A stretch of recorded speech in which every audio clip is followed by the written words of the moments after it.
Atom bomb.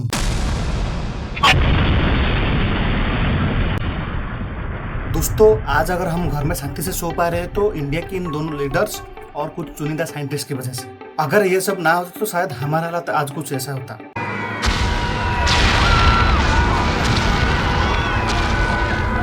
इन सब की बदौलत इंडिया एक न्यूक्लियर पावर नेशन बना।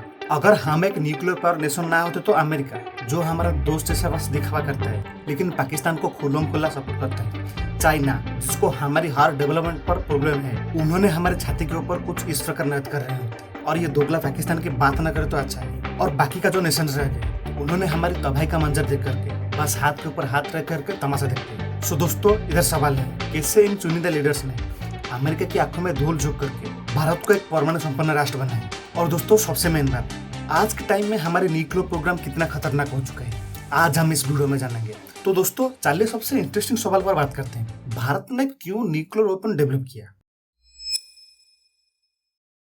देखिए ये बात है सन 1945 की, जब सेकेंड वर्ल्ड वॉर पीक पर था। जापान झुकने की नाम ही नहीं ले रहा था, तो अभी अमेरिका ने जापान को झुकाने के लिए जापान के दो बड़े शहर हिरोशिमा और नागासाकी पर 2 एटम बम गिरा था, लिटिल बॉय और फैटमैन के नाम पर।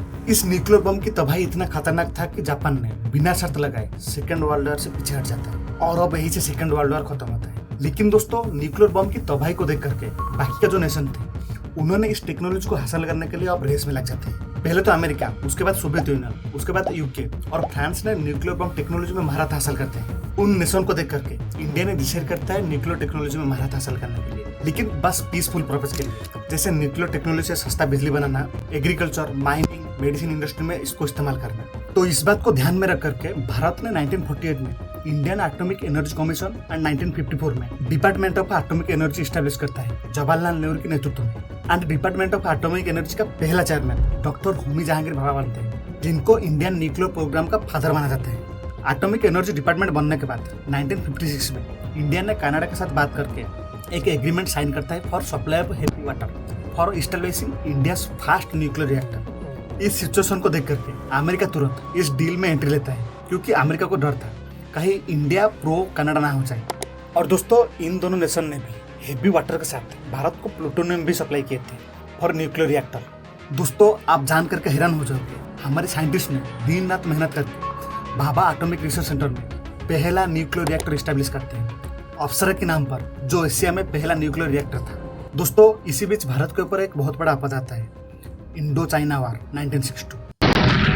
On the 20th of October 1962, the Chinese army launched a massive attack on India.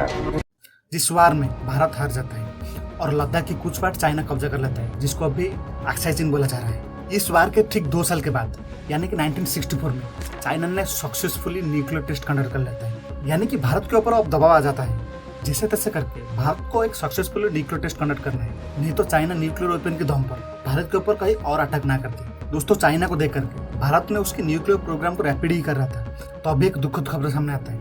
1964 में जवाहरलाल नेहरू की मौत हो जाती है और ठीक उसके 2 साल के बाद यानी कि 1966 में डॉक्टर होमी जहांगीर भाभा की प्लेन क्रैश में डेथ हो जाता है। ये 2 इंसिडेंट भारत के न्यूक्लियर प्रोग्राम के ऊपर शायद रोक लगा दिया था। नेहरू की मौत के बाद पीएम लाल बहादुर शास्त्री जी के पीरियड में भारत के न्यूक्लियर प्रोग्राम तेजी पकड़ रहा था, तो अभी भारत और पाकिस्तान के बीच में एक बहुत बड़ा जंग हो जाता है, यानी कि इंडो पाकिस्तान वार 1965।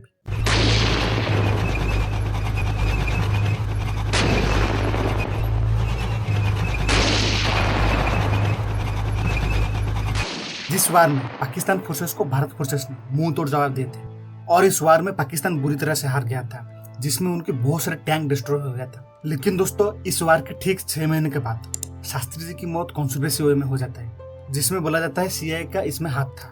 शास्त्री जी की मौत के बाद अब भारत के नेक्स्ट पीएम बनते हैं मिसेस इंदिरा गांधी, और वो बार बार वार की कंडीशन को देख करके अब मन ही मन डिसाइड कर लेते हैं और भारत को एक परमानेंट टेस्ट करना ही पड़ेगा। तो अभी वो क्या करते हैं, फिजिसिस्ट राजा रमन को अपने पास में बुला करके उनको ऑर्डर देते हैं, आप तुरंत न्यूक्लियर बम की डिजाइनिंग एंड डेवलप करना शुरू कर दीजिए।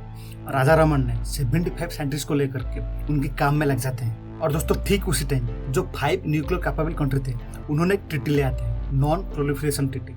उस ट्रीटी का साफ साफ मतलब ये था, जो कंट्री न्यूक्लियर टेक्नोलॉजी हासिल नहीं की है उन्होंने बिल्कुल भी कोशिश ना करें न्यूक्लियर टेक्नोलॉजी को हासिल करने के लिए। और जो देश न्यूक्लियर टेक्नोलॉजी रखते हैं उन्होंने किसी नॉन न्यूक्लियर देश को इस टेक्नोलॉजी ना दे, जो देश न्यूक्लियर कैपेबल है उन्होंने अपने वेपन को धीरे धीरे कम करे और न्यूक्लियर टेक्नोलॉजी को सिर्फ पीसफुल पर्पस के लिए इस्तेमाल करे, जैसे बिजली बनाना हो, मेडिसिन, माइनिंग, इंडस्ट्री और एग्रीकल्चर सेक्टर में। इस ट्रीटी में तो सारे देश साइन कर लेते हैं, लेकिन इंडिया, पाकिस्तान, साउथ सुडान और इजराइल ने इस ट्रीटी में साइन नहीं करते। उनका ये कहना था ये ट्रीटी नॉन न्यूक्लियर कंट्री के लिए डिस्क्रिप्शन कर रहा है। दोस्तों, इसी बीच 1971 में पाकिस्तान ने बांग्लादेश यानी कि तब की ईस्ट पाकिस्तान में अपने नामर्दानी हरकत शुरू कर देता है तख्ता पलटने के लिए।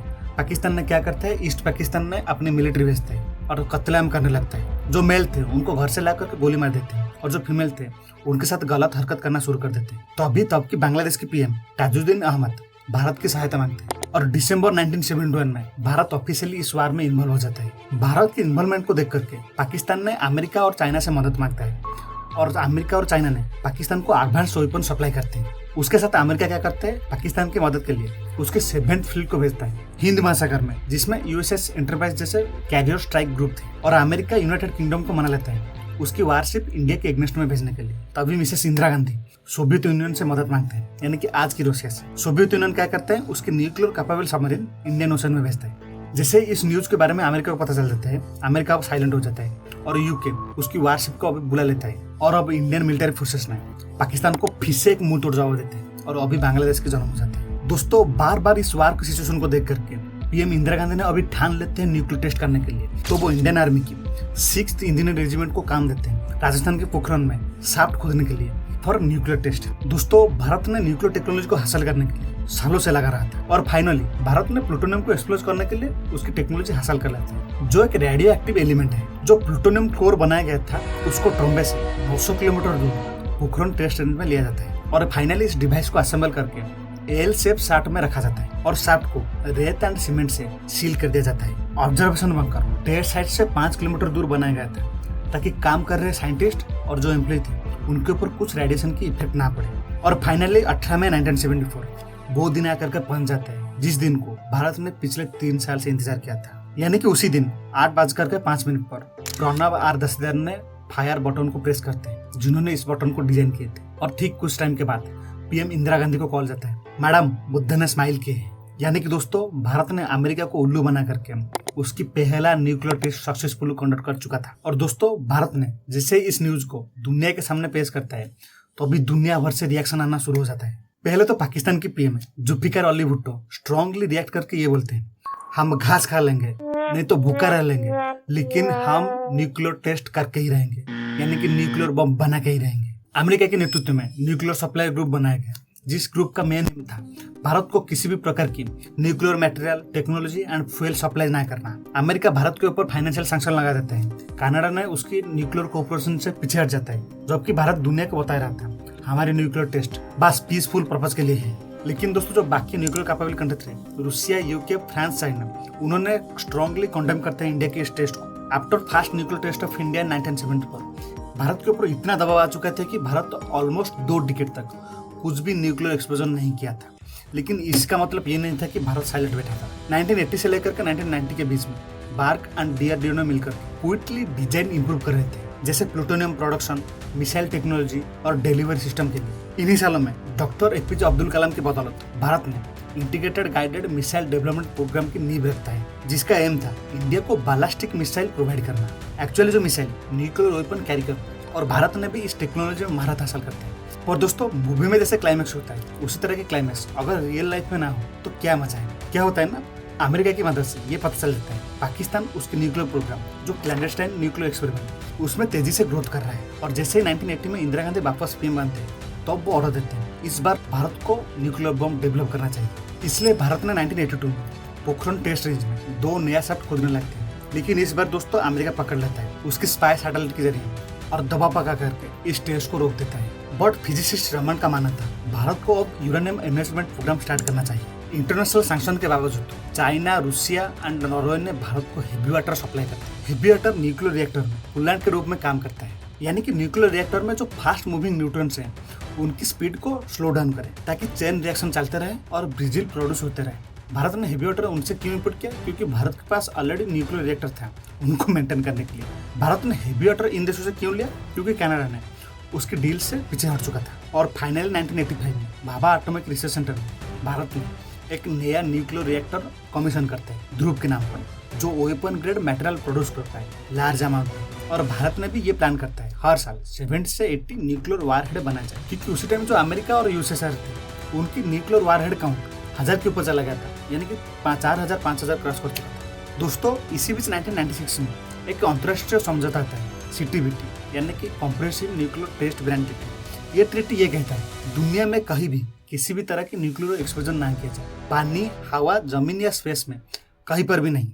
इस ट्रीटी को बनाने के बाद सभी देशों को फोर्स किया गया इस ट्रीटी पर साइन करने के लिए, लेकिन इंडिया, पाकिस्तान और नॉर्थ कोरिया ने इस ट्रीटी पर साइन नहीं किए। इंडिया इसलिए साइन नहीं किया, इंडिया का मानना था ये ट्रीटी बस न्यू टेस्ट को रोक रहा है, लेकिन जो पुराने न्यूक्लियर वेपन्स है जो दूसरे देश के पास में है उसको खत्म करने की बाधा नहीं करता है। पाकिस्तान हर बार की तरह इस बार भी दोगलापन दिखाता है। वो बोलता है अगर इंडिया इस ट्रीटी पर साइन करेगा तो मैं इस ट्रीटी पर साइन करूंगा। और नॉर्थ कोरिया इस ट्रीटी पर साइन, लेकिन 21 सेंचुरी में पहला देश बना जो न्यूक्लियर टेस्ट करके खुद को न्यूक्लियर कैपेबल कंट्री डिक्लेयर किया। दोस्तों अब बात करते हैं इंडिया कब उसकी सेकेंड टेस्ट कंडक्ट किया।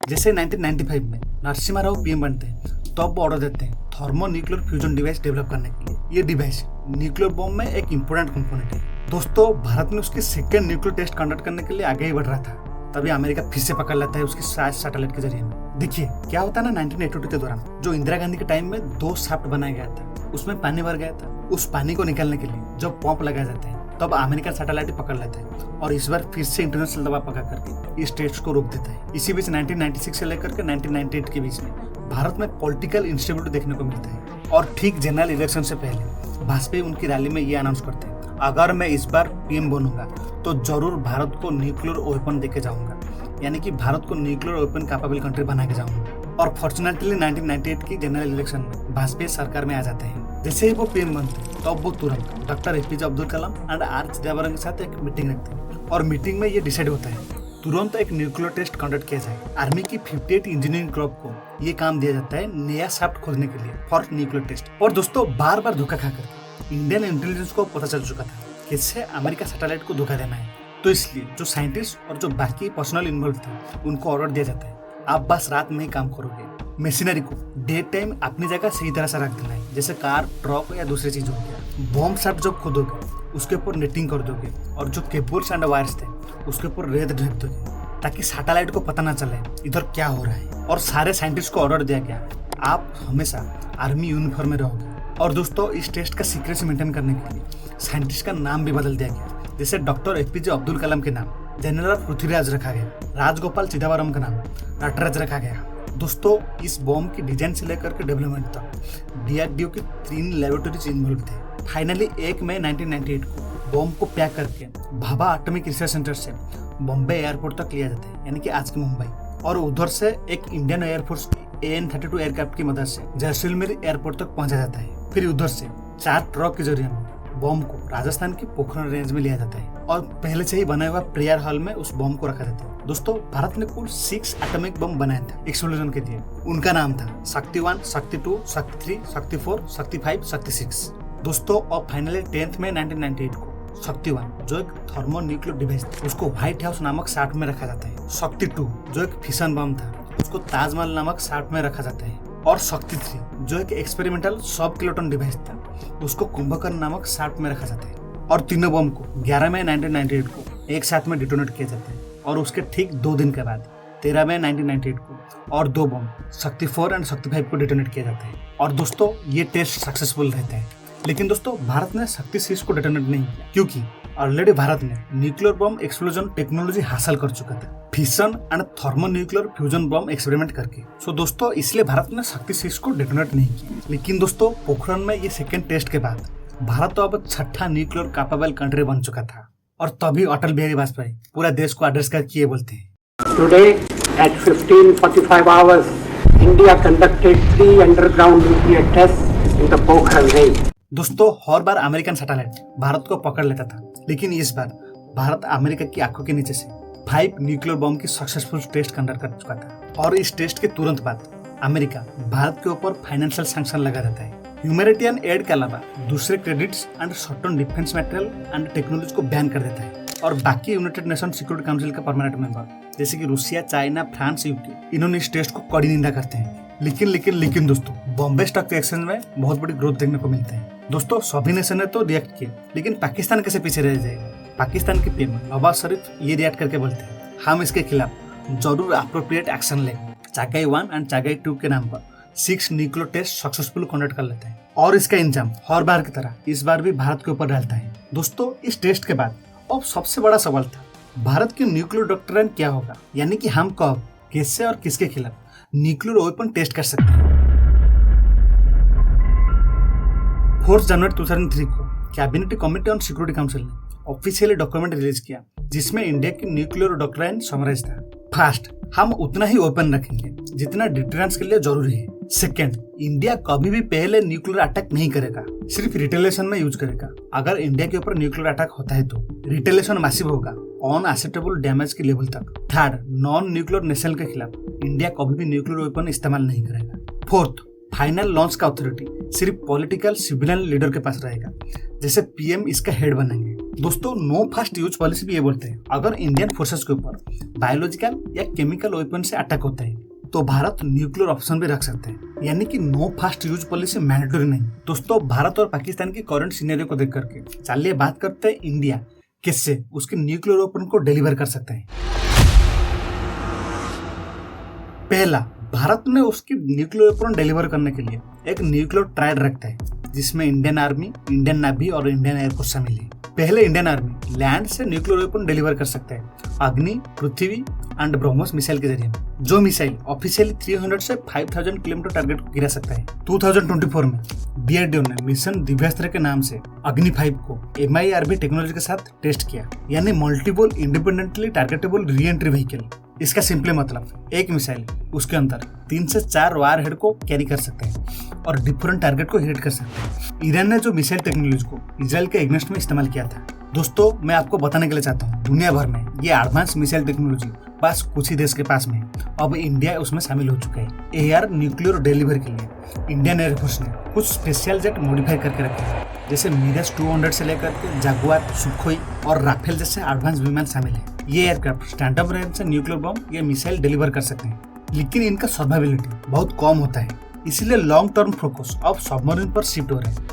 न्यूक्लियर डिटरेंस का सबसे इंपोर्टेंट एंड सबसे सर्वाइवेबल लेग्स होता है सी बेस्ड डिलीवरी सिस्टम, यानी कि सी बेस्ड सेकंड स्ट्राइक, जिस दुर्योधन काम को nuclear capable ballistic missile submarine कर सकते हैं, यानी कि SSBNS। इंडिया का फर्स्ट स्वदेश बिल्ट न्यूक्लियर सबमरीन INS आर्यंत, जो 2016 में कमीशन हुआ। इसके बाद सेकेंड न्यूक्लियर सबमरीन INS आदिघाट 2024 में कमीशन हुआ और अब इस लाइन में INS आर्यमान खड़ा है। डिफेंस एनालिस्ट का मानना है ये आर्यंत क्लास सबमरीन ज्यादा एडवांस, बेटर स्टेल्थ और ज्यादा मिसाइल लोड कैरी कर सकते हैं, और इस सबमरीन में फिट होने के लिए डीआरडीओ ने K-15 सागरिका से लेकर के K-4 न्यूक्लियर कैपेबल मिसाइल बना है, जिनका रेंज 750 किलोमीटर से लेकर के 3500 किलोमीटर तक है। ऑल पुट टुगेदर कुछ ऑब्जर्वर ये बोल रहे हैं इंडिया की न्यूक्लियर ट्रायड अब मैच्योर स्टेज पर पहुंच चुका है, जो लैंड, एयर एंड सी तीनों जगह से न्यूक्लियर वेपन डिलीवर कर सकता है। अब दोस्तों सबसे जुइस सवाल, इंडिया के पास कितना न्यूक्लियर वेपन है? एग्जैक्ट नंबर ऑब्वियसली सीक्रेट है, लेकिन independently think tank Stockholm international peace research institute report publish करता है। उसका 2025 के रिपोर्ट के मुताबिक इंडिया अब 180 न्यूक्लियर वारहेड रखता है, Pakistan 170 and China 600 nuclear warhead रखता है। चाइना की न्यूक्लियर वारहेड की काउंट इंडिया से 3 गुना ज्यादा है और वो फास्टली ग्रोथ कर रहा है। दोस्तों ये साफ साफ दिख रहा है, साउथ एशिया में न्यूक्लियर की गेम इन 3 पिलर के बीच में चल रहा है, India, China and Pakistan. Pakistan की प्राइमरी फोकस इंडिया है, इसलिए वो शॉर्ट रेंज टैक्टिकल सिस्टम जैसे नासार and medium range ballistic missile जैसे साइन 3 डेवलप किया है, जो 60 से लेकर के 2075 किलोमीटर टारगेट को हिट कर सकता है। दूसरी तरफ चाइना के आर्सेनल क्वांटिटी और कैपेबिलिटी दोनों में ज्यादा है। ऊपर से चाइना की न्यूक्लियर ट्रायड कंट्री, जो जमीन, हवा और पानी से न्यूक्लियर वेपन डिलीवर कर सकता है। दोस्तों हमारे इन दोनों दोगले पड़ोसी को देखकर भारत ने उसकी मिसाइल टेक्नोलॉजी प्रोग्राम को तेजी से भगा रहा है। इस न्यूक्लियर की रेस में स्मॉल मिसकैलकुलेशन, एक रॉन्ग इंटेलिजेंस इनपुट और एक मिस रीडिंग सिग्नल इस रीजन को एक डिजास्टर की एज पर खड़ा कर सकते हैं। बालाकोट और ऐसे क्राइसिस ने ऑलरेडी दिखा दिया है, दोनों साइड्स एस्केलेशन के साथ एक्सपेरिमेंट करने के लिए रेडी है। लग रहा है साउथ एशिया में एक इनविजिबल डूम्सडे छुप करके बैठा है, सिर्फ एक छोटी सी गलती और इस रीजन को पूरा तबाह कर सकता है। तो दोस्तों आपको इस डॉक्यूमेंट्री कैसा लगता है जरूर कमेंट करके बताएं। दोस्तों आप एक बात जान करके शौक हो जाओगे, अमेरिका जो अभी पाकिस्तान को अपने सिर में बैठा करके घुमा रहा है, उसी पाकिस्तान में अमेरिका की सबसे बड़ा दुश्मन ओसामा बिन लादेन को अपने देश में छुपा करके रखा था अहमदाबाद में, और कैसे अमेरिका सीक्रेट ऑपरेशन करके बिना पाकिस्तान को बताए उसके देश में घुस करके ओसामा बिन लादेन को मार दिया। आप इस वीडियो में जान सकते हैं। सो दोस्तों नमस्कार, मिलते हैं अगले वीडियो में।